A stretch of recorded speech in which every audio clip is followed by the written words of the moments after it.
Welcome back. Delhi సచివాలయంలో CBI సోదాలు జరుగుతున్నాయి. సీఎం ముఖ్య కార్యదర్శి ఆఫీసులో సోదా చేస్తున్నారు అధికారులు. దీనికి సంబంధించిన మరిన్ని డీటెయిల్స్ మా ప్రతినిధి సురేష్ అడిగి తెలుసుకుందాం.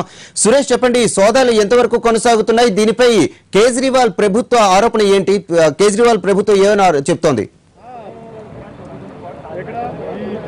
వరప్రసాద్, ఢిల్లీ సెక్రటరియట్ లో ప్రస్తుతం మనం ఉన్నాం. థర్డ్ ఫ్లోర్ లో ముఖ్యమంత్రి కార్యాలయం ఉంది. Rajendra Kumar senior IAS officer, 1989 కి సంబంధించిన ఐఏఎస్ ఆఫీసర్ రాజేంద్ర కుమార్ ఈ ఏడాది 2015లో ఫిబ్రవరిలో ప్రిన్సిపల్ సెక్రటరీగా అరవింద్ కేజ్రీవాల్ ప్రభుత్వం ఆయన్ని డిపార్ట్మెంట్ లోకి తీసుకెళ్లింది. అప్పటి నుంచి రాజేంద్ర కుమార్ ముఖ్యమంత్రికి సన్నిహితుడుగా ఉంటూ సీనియర్ ఐఏఎస్ ఆఫీసర్ కొనసాగుతున్నటువంటి పరిస్థితి. గతంలో ఇతను చేసినటువంటి ఎడ్యుకేషన్ తో పాటు ట్రాన్స్పోర్ట్ కు సంబంధించినటువంటి మినిస్ట్రీ, దీంతో పాటు మరొకకు సంబంధించినటువంటి డిపార్ట్మెంట్ విభాగంలో అవినీతి ఆరోపణలు, అవినీతి పూర్తి స్థాయిలో పాల్పడ్డటువంటి ఉద్దేశంతో మరో సీనియర్ ఐఏఎస్ ఆఫీసర్ జోషి ఇచ్చినటువంటి ఫిర్యాదు మేరకు పూర్తి స్థాయిలో అవినీతి ఆరోపణలు ఎదుర్కొంటున్నటువంటి రాజేంద్ర కుమార్ పైన ఈ రైడ్స్ చేశారని చెప్పి సిబిఐ నుంచి మనకు అందుతున్నటువంటి సమాచారం. ప్రస్తుతం ఇంకా థర్డ్ ఫ్లోర్ లో ముఖ్యమంత్రి కార్యాలయానికి సంబంధించి అటాచ్ గా ఉన్నటువంటి ప్రిన్సిపల్ సెక్రటరీ రాజేంద్ర కుమార్ కార్యాలయంలో ఇంకా సోదాలు కొనసాగుతున్నాయి. ఇప్పటికీ కూడా సిబిఐ అధికారులు సెక్రటరియట్ అంతా కూడా పూర్తి స్థాయిలో వాళ్ళ ఆధీనంలో ఉంచుకొని థర్డ్ ఫ్లోర్ లోకి ఎవరిని కూడా రానియట్లేదు. ఒక సిబిఐ సంబంధించినటువంటి అధికారులు మాత్రమే థర్డ్ ఫ్లోర్ లో ఉన్నారు.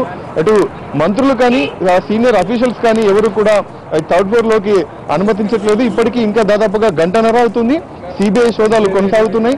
రాజేంద్ర కుమార్ కి సంబంధించినటువంటి అవినీతి ఆరోపణలపైనే తమ పూర్తి స్థాయి సోదాలు కొనసాగుతున్నాయి. ఇది ముఖ్యమంత్రికి సంబంధించిన వ్యవహారం కాదని చెప్పి సిబిఐ అధికారుల నుంచి మనకి తెలిసినటువంటి సమాచారం. అయితే చూసుకుంటే మొత్తంగా ప్రస్తుతం అరవింద్ కేజ్రీవాల్ మాత్రం ఇది నరేంద్ర మోడీ పిరికి పంద చర్యగా అభివర్ణిస్తున్నాడు. నరేంద్ర మోడీకి సంబంధించి పూర్తి స్థాయిలో రాజకీయంగా తనపై ఒత్తిడి తీసుకొచ్చేటువంటి ప్రయత్నాల్లో భాగంగా ఈ విధంగా వ్యవహరించడం ఇదొక పొలిటికల్ వెండెట్టగానే అరవింద్ కేజ్రీవాల్ ప్రభుత్వం విమర్శిస్తుంది.